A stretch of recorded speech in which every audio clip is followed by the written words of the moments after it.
are watching Canadian Muslim News on Muslim Network TV from Toronto, Ontario. I'm Catherine Bullock. Assalamu alaikum and greetings of peace. Up next, a fundraising walk for what will be Canada's largest hospital, a conversation with nurse practitioner Sharon Hossein. But first, some news headlines. RCMP updates core value statements after 25 years.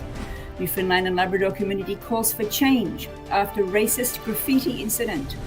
Toronto Police Chief apologises after scathing race-based findings. And death toll from attack in Burkina Faso reaches 86.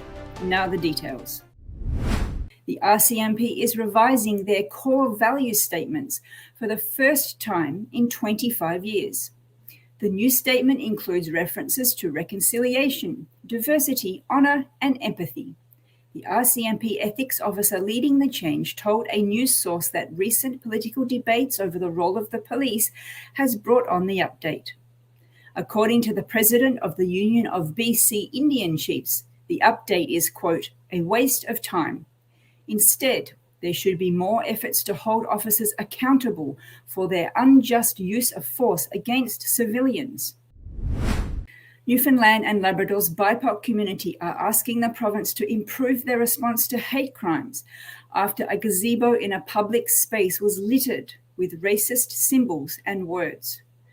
The gazebo on Manuel's River Trail is often used as an outdoor classroom for students. A passerby earlier this week found swastikas and racial slurs, including the N-word, written inside the gazebo. The matter was taken to the Anti-Racism Coalition Newfoundland and Labrador. The messages were later removed.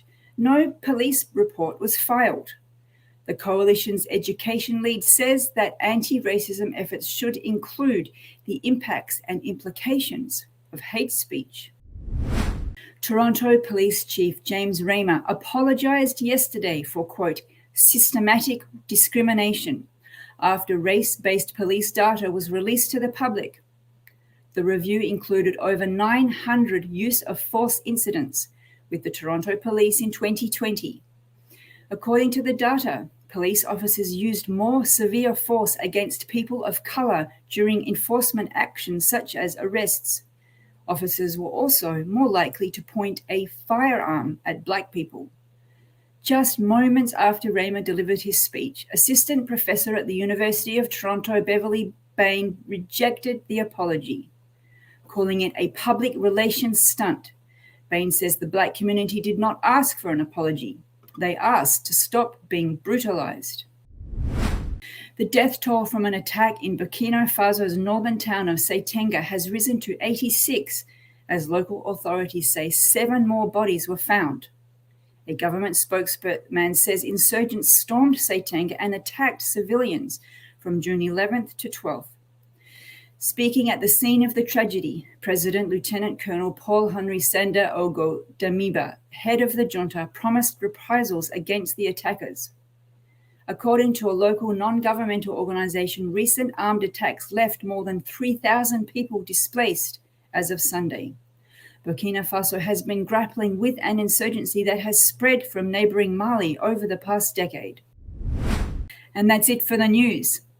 Instead of lazing around on a Sunday a couple of weeks ago, our next guest went on a 2-kilometre walk to raise funds for what will be Canada's largest hospital.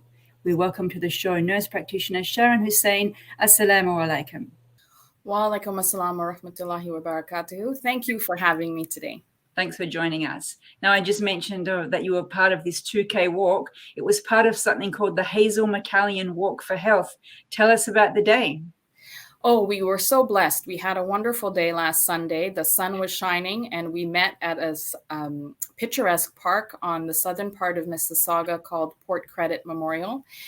It bordered on the lakeshore, and so we had a beautiful breeze from Lake Ontario. I know the walk had a 2K option and a 5K option. You chose the 2K option. Tell us about that. I took the shorter of the 2 walks because I was walking alongside my mom, who's a senior, and I let her guide the pace. I don't think I'd even manage a 2K walk these days after the pandemic. Got very out of shape. How was it for you? I also found it a bit challenging, but I'm game for next year. So I'm going to aim for the 5K for next year, inshallah. So Hazel McCallion used to be the mayor of Mississauga, mashallah, and I believe she's now 101. Like, did she walk?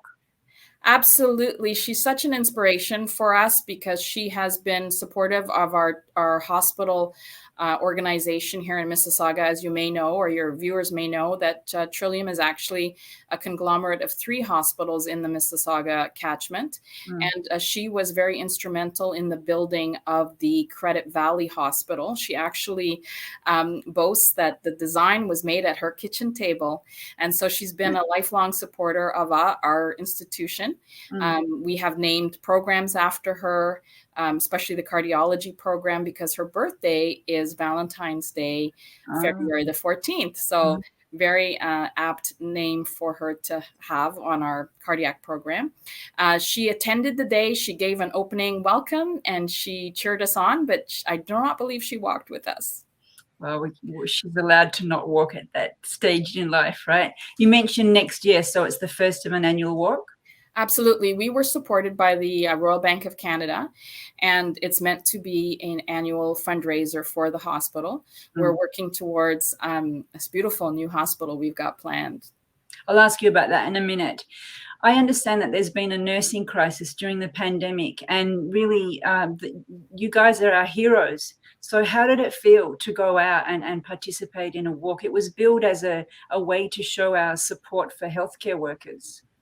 Absolutely. I think all of us have been feeling the weight of the pandemic, especially those on the front line, which include nurses and physicians and many different allied health members of the medical team that work alongside us.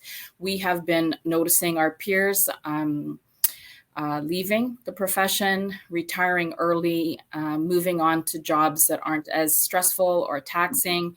And so those of us who have stayed behind are noticing the heavier workload, the difficulty retaining staff.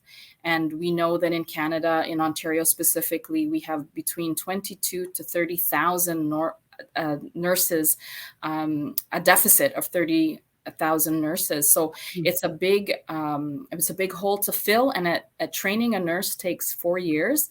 So it's not on a hole that we can fill immediately. We have to look at ways to recruit and retain nurses in the province. And that's why this last campaign for Premier of Ontario, healthcare was a big hinge point for them. Well, 30,000 is a huge hole to fill. I wonder if they're going to do some fast tracking of the foreign credentials and alleviate that problem that workers often have when they come and they don't have their overseas credentials recognized. Absolutely. So we have governing bodies in the province who look at credentials and provide licensing, and then monitor annually performance of nurses. So that's something that's not in the province's hands. It's in the regulatory body's hands, but definitely there's heavy lobbying going on to make that happen. Are you part of that lobby group? Not really, but in the workforce itself, we have hired many healthcare workers of different levels of education, and we are working towards integrating them in a way that we can, in their scope, to perform as much work that they can to alleviate the stress on the team. So did a walk make morale boost? Like, did it make the workers feel good? I think so. 1,500 people attended. Many of them were staff along with their families. I found it very inspirational to see our community come together, to see the sponsors. Mayor Bonnie Crombie was there, the CEO of our hospital. Hazel was there to give an opening welcome and address. Some former patients who've been helped by our institution with astounding stories of success. It's really uplifting to us to see that. It's really inspirational. It gives you a little bit of a boost when you feel low, and it's a time to have that surrounding support in the media, and for the media to know that we need it. Well, I know that people who are sick are very cranky, but when we're well, I'm sure everyone is sending you guys lots of love. So there's a support around. Even if we didn't come and attend the walk, there's still that kind of support there. We don't have a lot of time left. Let's just talk a little bit about the fundraising goal. I believe that $500,000 was raised, and it's going to be called the Peter Gilgan Memorial Hospital, the largest in Canada. Who's Peter Gilgan? Well, we're so blessed to have him donate to us such a large sum of money. He donated $105 million. He's the CEO of Mattamy Homes. It's a builder of homes in the Ontario area. He's been very generous with us.